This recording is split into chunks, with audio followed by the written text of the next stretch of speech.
tingin ko nagbago na talaga si Cecilia, Carlos Miguel. Ba't mo naman nasabi yun? Problema ba? Nag-away ba kayo? Hindi, pero sa pool talaga nung na-aksidente siya, hindi na kami close tulad ng dati. Eh baka naman hindi lang kayo nabibigyan ng chance para makapag-usap. Alam mo, kung gusto niya ako makausap, alam niya kung paano niya gagawin yun. Pero sa bagay, kahit nga pamilya niya, wala siyang panahon eh, sa akin pa kaya. Ano? Paano nangyari yun? Eh sa katunayan nga eh, binisita niya ang pamilya niya. At doon pa siya natulog. Anong binisita? At doon pa natulog? Eh, kakakausap ko lang kay Aling Mariana. Eh, ang sabi niya sa akin, magmula daw nung dumating kayong galing Amerika, eh, hindi pa sila nagkikita.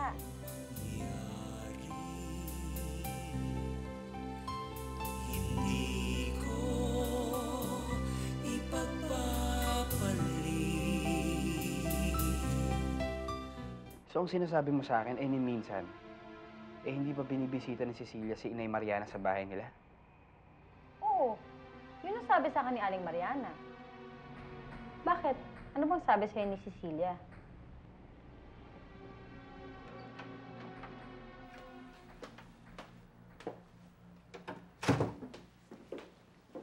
Manang Ising, Ha?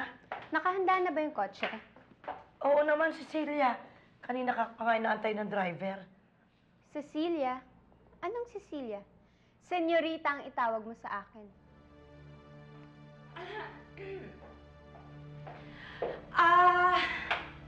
Kailan ka pa naging senyorita, Iha?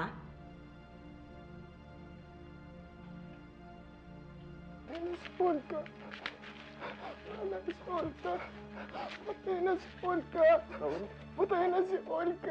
Raul, Patay na si Olka. Patay na si Olka.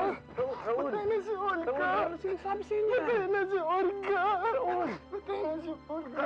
sinasabi sa Patay na si Olka. Raul, Patay na si Olka. sino nagsabi sa inyo Patay yan? na si Olga. Wala na siya. Ano ba nangyayari sa kapatid mo? Patay na si Olga. Sinusumpong na naman. Akala ko ba sabi ng doktor okay na siya? Si Olga. O ano? Matutuloy pa ba tayo sa Europe? Patay na si Kayang bang iwanan ng kapatid mo ganyan ang kondisyon niya? Patay na si Olga. Patay na si Olga. Pero mama, hindi ho ba Senyorito Carlos Miguel ang tawag nila sa anak niyo? So dapat lang, Senyorita ang itawag nila sa akin. Ising! Huwag mo siyang tatawaging senyorita, ha? Hindi bagay sa kanya. Mama, kung Cecilia lang ang itatawag nila sa akin, edi parang binabastos na nila ang anak niyo. At saka, ano nilang sasabihin ng ibang tao na makakarinig? Na walang modo ang mga maids niyo? Kayo rin, Mama. Kayo ang mapapahiya. Sige ho, Mama. Aalis na ho ako.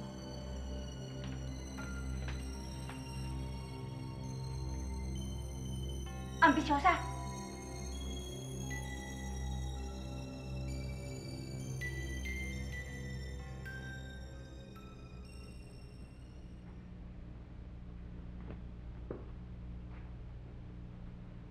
Hi. Oh, Cecilia. Napadaan ka yata ah. Buha. Miss na miss na kasi kita eh, kaya sinundan kita dito. Cecilia. Usap tayo ah.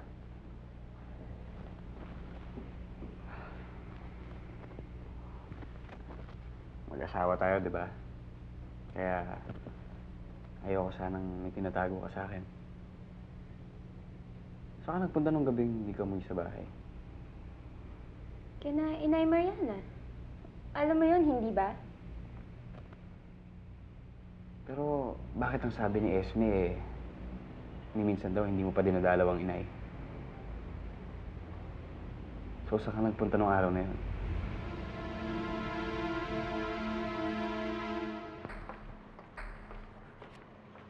Eloisa? Eloisa, ang nanay mo. Ha? May naghahanap kasi sa kanya eh. Si Aling Marta. Wala ho si Inay. Namalengke po. Ano?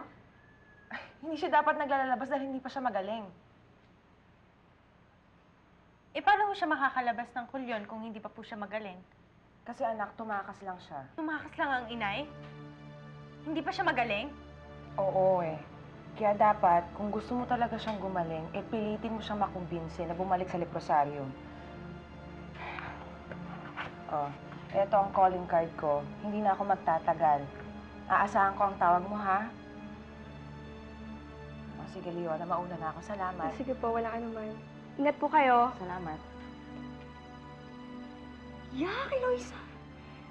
Hindi pa magaling ang nanay mo? Di ba nakakahawa yun? Oh my God, baka nahawa na rin ako.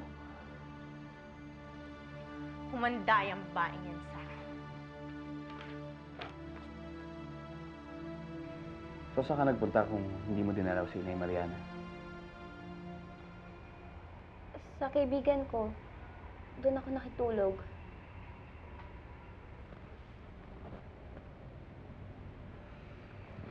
Kung nagtapat ka sa akin, Cecilia, maiintindihan ko.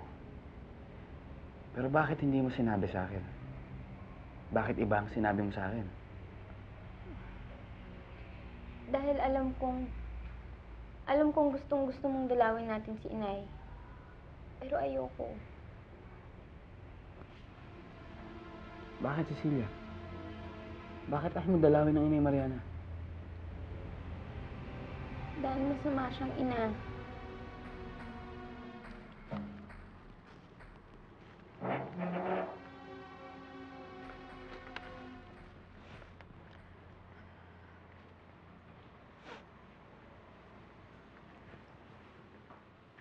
Anak, nandyan ka na pala. Meron akong dalang... Sinungaling kang babae ka. Sabi mo, magaling ka na, pero hindi pa pala. Alam ko na ang lahat. Alam kong tumakas lang kayo sa kulyon.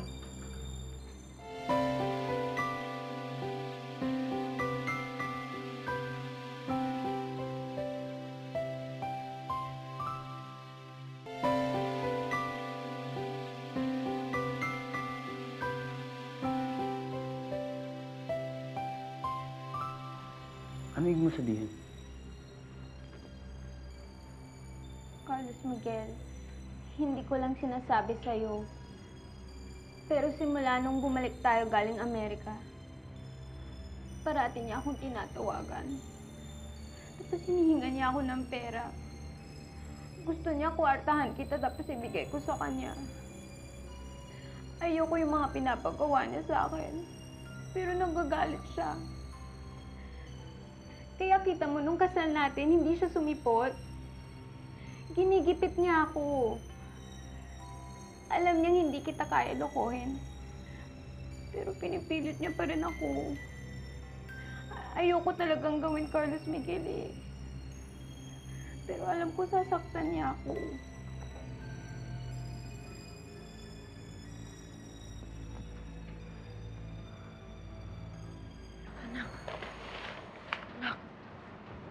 Nagawa ko lang naman yun dahil gustong-gusto ko na talaga kayong makasama ng kapatid mo.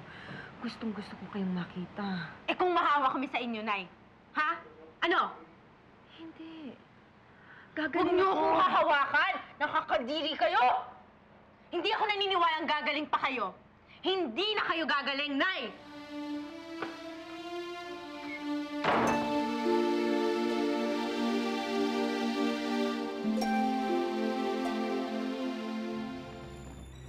Pero bakit ganun, Cecilia? Alam ko, mahal na mahal mo inay mo. Dahil sinasabi mo sa akin yun. At alam ko, mahal na mahal mo rin siya dahil nakikita ko yun. Pero, bakit ngayon yun ang sinasabi mo? Pinagtatakpan ko lang siya. Carlos Miguel, hindi ka ba naniniwala sa akin? Pinagdududahan mo ba ako? Hindi naman sa ganon. Cecilia, hindi. Bigla lang siguro ako sa mga sinabi mo.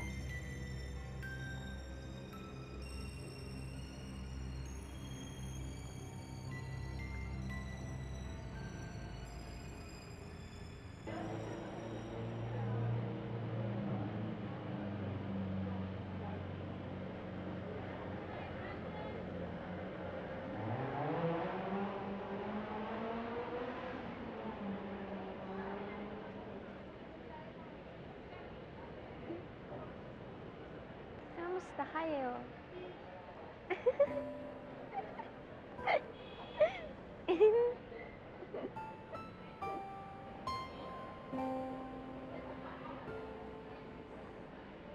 Sige, bye-bye.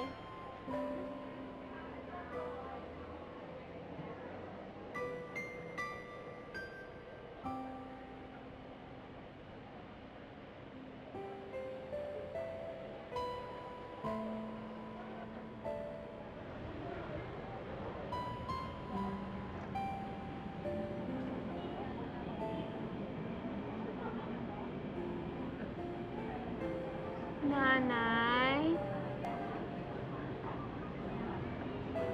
Nanay?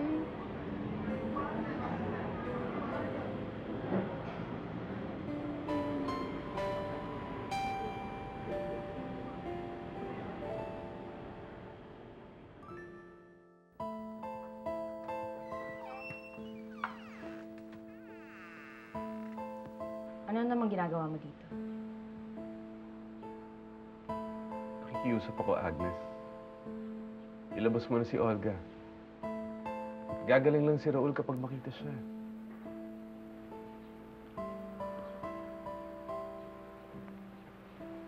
Agnes, maawa ka naman sa kapatid ko.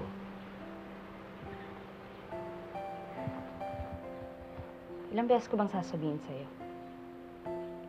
Wala dito si Olga.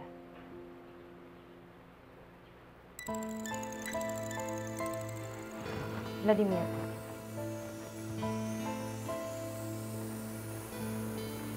I'm really sorry.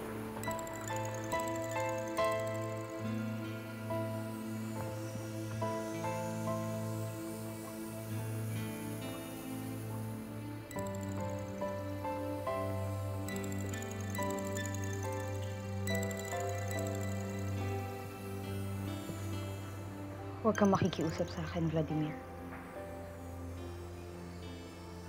Mas kaya kong magpakatatag kapag inaaway mo ko. Pero hindi ganito. Namamakaawa ka sa akin.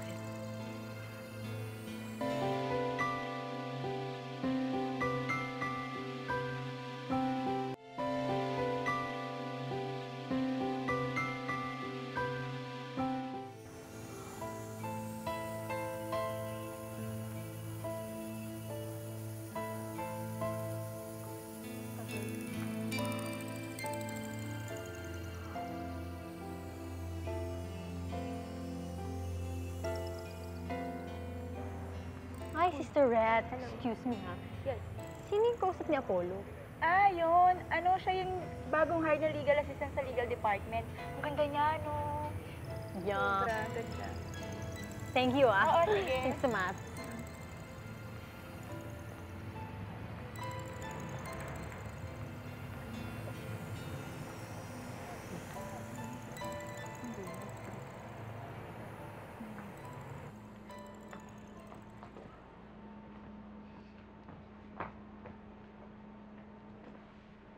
Chang, anong ginagawa niyo dyan sa labas? Iniintay ko si Kilier. Ay naku, Chang, sigurado ko, hinahanap na naman ng si Cecilia. Ewan ko ba dyan sa anak niyo, namiligro na, sige pa rin. Baliw na ata yun eh, nabaliw kay Cecilia. Chang, kumain na tayo. Chang, halika na, kain tayo. Halika na.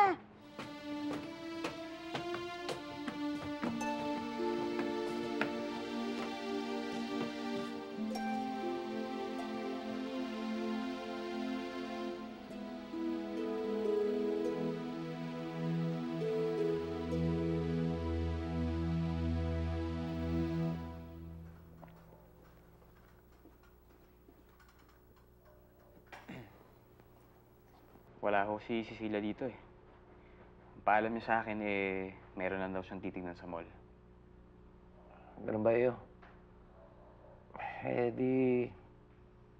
Siguro idadalaw na lang ako ulit sa ibang araw. Alis na muna ako. Ah, sandali lang ho. Kape muna kayo. Oo nga pala. Meron na kasi ako sanang itatanong sa inyo eh.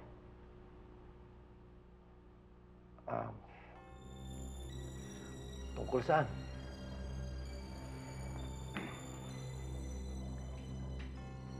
Tungkol ho kay Cecilia at kay Nanay Mariana.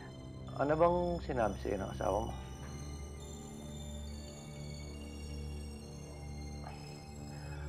Alam mo, iho, kung ano man ang sabihin sa'yo ng asawa mo, dapat lang napaniwalaan mo.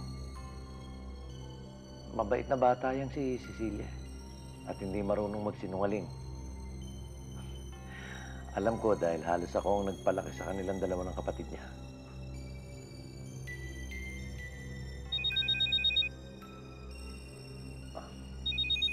Sandali lang. Hello? Chong, may isusumbong ako tungkol kay Inay. Tumakas lang pala siya sa kulyon, hindi pa ho talaga siya gumagaling.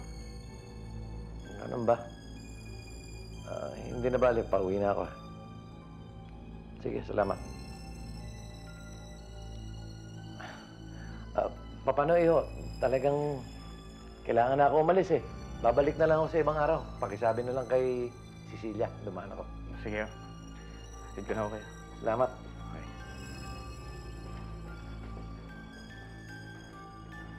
Tama lang naman na siraan ko yung Mariana niyo. At least ngayon wala na akong problema. Meron pa, Olga. Si Vladimir. Alam mo bang hanggang ngayon hinahanap ko pa rin niya sa akin? Eh bakit ba ayaw ako tigilan ng buwisit na yan? Gusto mong tigilan ka niya? May naisip akong paraan. Ano?